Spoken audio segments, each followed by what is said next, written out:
I Believe series from the St. Jude Apostolate Yaba. In this episode, we are talking on the characteristics of the mendicant orders. Remember, our reflection has been on the religious life.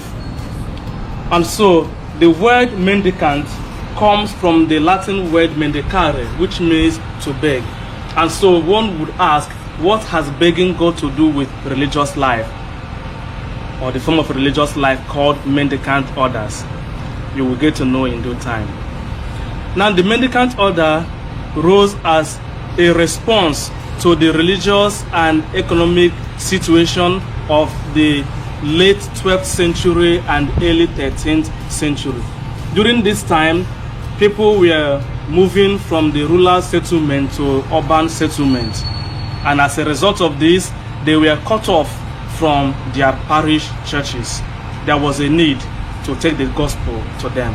Secondly, during this time, people's quest for materialism was so high that people began to neglect the spiritual life and focus more on what they could acquire.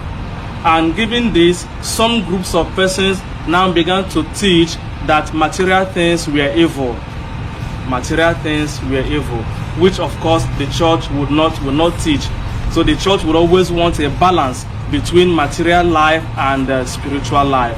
That is why you see during this time of pandemic, some people believe that the church shouldn't have been closed, that people should be coming to the church. But of course the church knows that she is there for our spiritual well-being and equally for our bodily well-being. And that is why the church wouldn't accept that kind of position.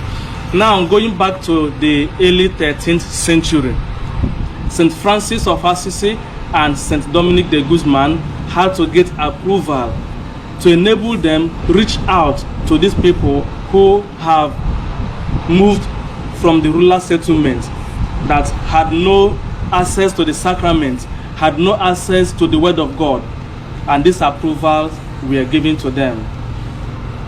What then characterized the mendicant order? Number one is communal life. Communal life. They live in community called convent, just like the monks who lived in the monasteries. The mendicants, they live in community, and there they contemplate, they meditate on God, and this contemplation then nourishes their lives, which leads to the second characteristic, that is active life, apostolic preaching. They contemplate in their community and they go out to meet the people of God, to preach to them, to minister to their needs, to hear their confessions, to administer the sacraments. And now, given the fact that they are involved in contemplation and preaching, they couldn't take up any other form of work for sustenance. They are now depended on the charity, on the support of the beneficiaries of their preaching. And so, for them, their benchmark is Matthew chapter 10, verse 7 to 10. Preach the gospel. Do not carry any silver or gold, for the laborer deserves his keep. And so they move, they preach, and their preaching was an itinerant way of preaching, traveling from place to place to preach. And in their preaching, they now depended on the support of those who listen to them. For instance, the Dominicans. You see, the Dominicans have the hood. It's not for covering of the sun or rain, but it is for begging.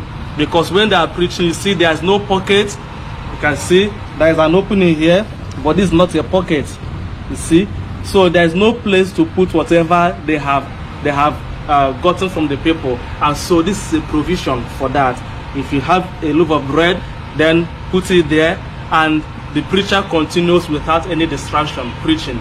And then the fourth characteristic of mendicant order is intellectual formation, sound intellectual formation. Since they had to preach to different people from all walks of life, they needed sound intellectual formation. And this is why the Dominicans would boast of St. Thomas Aquinas, and the Franciscans in a special way we boast of St. Bonaventure. Next episode, my dear friends, we shall now talk on the Dominicans. To the glory of God, I'm a Dominican. So I will talk of this next episode. But before then, we continue to pray to God through the prayers of St. John Thaddeus that he may renew the face of the earth.